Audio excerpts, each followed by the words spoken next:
Tennessee is number 2 in the country when it comes to making meth. With a problem that big, the list of names on Tennessee's meth offender registry seems pretty small. Wow, there's a bunch of names missing off that registry, isn't there? This Smith County woman wants her identity concealed for safety because she was neighbors with convicted meth maker Gary Bennett. And I thought it was odd they pulled a van behind the house, but there was a trampoline on the other side of that van a bunch of children neighborhood kids played on, including mine. If that would have exploded, what would have happened?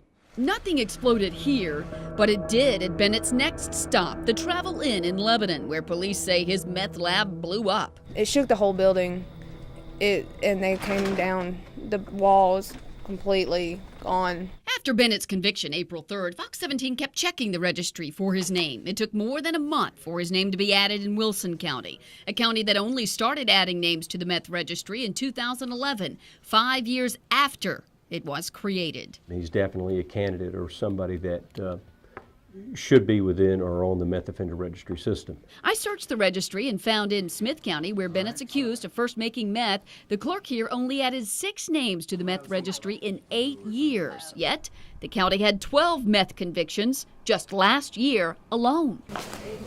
So we went to the Smith County clerk to find out why so many names are missing. A lot of people would wonder why there were only 6 names, and after all these years that the system's been in place. And that I don't have control over, though. That's not something that I do. Our system automatically, we have a TBI interface that they cross with each other, and everything that we do in the system goes into that interface.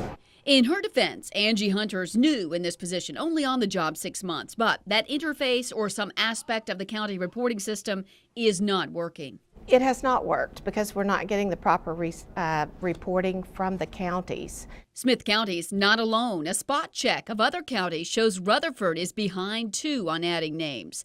There are just 6 on the registry from here, a county that had 30 meth convictions in 2013. Cheatham County has just 4 names on the registry, but had more meth convictions than that, 7 in 1 year. We do need a good reporting from the county clerks, and if they're not doing their job, we need to find out why. Senator May Beavers put Tennessee on a path to blaze trails in the world of meth registries. Her legislation made us the very first state to start one.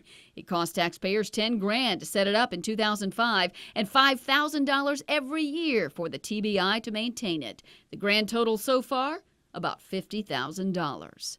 If they continue along that pathway, the state could actually take a more blunt trauma approach and come out and say, either do this or we will withhold state funding for something to get their attention. We demand that these people cooperate with us.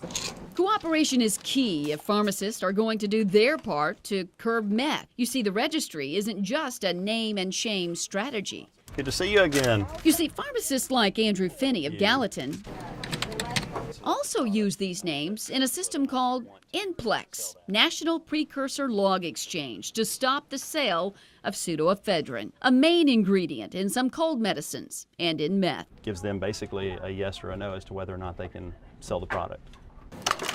While Finney says the registry has stopped thousands of sales, hundreds of missing names give him an incomplete picture. It would basically make the data that we get invalid, and we would not be able to make a professional judgment on whether or not this person should be able to receive or purchase the product. Farmer says even if county clerks got better at reporting meth convictions to the registry, there's sometimes a breakdown with the different systems each private pharmacy uses. And then we've got the human factor that's involved from the front line, from either the pharmacist or the technician.